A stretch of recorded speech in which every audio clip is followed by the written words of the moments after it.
మనకు కొన్ని హక్కులుంటాయి.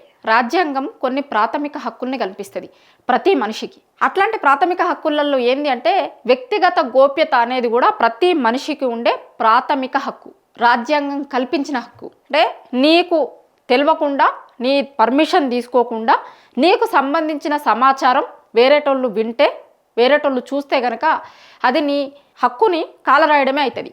ఒకవేళ అట్లా వినాలని ప్రభుత్వాలు కనుక అనుకుంటే దానికి బలమైన కారణాలు చూపించాలి. ఎందుకు వినాలనుకుంటున్నారు? చాలా సందర్భాలలో మావోయిస్టులకి సంబంధించిన వాటికో లేకపోతే ఉగ్రవాదులకు సంబంధించిన ఇన్ఫర్మేషన్ తెలుసుకోవడం కోసమో ప్రభుత్వాలు వాడతాయి.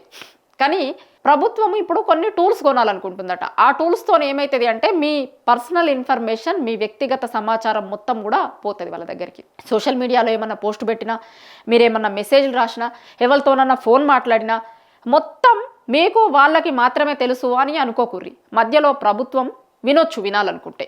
వాళ్ళు కొన్ని టూల్స్ కొని ఆ టూల్స్తోని మీరు ఏం మాట్లాడుతున్నారు, ఎవరితోని చాట్ చేస్తున్నారు, మీరు ఎవరితోని మాట్లాడుతున్నారు అన్నీ వింటారట. వినడం కోసం ఉండే టూల్స్ని కొనాలని ప్రభుత్వం ఇప్పుడు చూస్తుంది. మరి వాళ్ళకు తెలియకుండా వాళ్ళ వ్యక్తిగత సమాచారాన్ని వినడానికి ఎవరు పర్మిషన్లు ఇచ్చిర్రు ప్రభుత్వానికి అనేది ఒక్కసారి ప్రభుత్వాలు ఆలోచించుకోవాలి.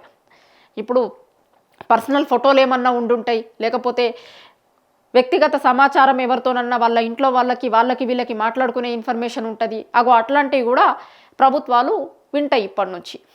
ఇప్పుడు సోషల్ మీడియాకి సంబంధించి సోషల్ మీడియా పోస్టులు పెడితే కనుక రౌడీ షీట్లు తెరుస్తాము అనే మెమో వచ్చి తెల్లారక ముందే మళ్ళీ ఈ న్యూస్ ఒకటి. అంటే తెలంగాణ ప్రజల మీద ఒక రకమైనటువంటి నిర్బంధం నడుస్తుంది అనేది మీరు కొంటాము అంటున్న టూల్స్తోని, మీరు ఇస్తున్నటువంటి జీవోలతోని బయటపడుతుంది.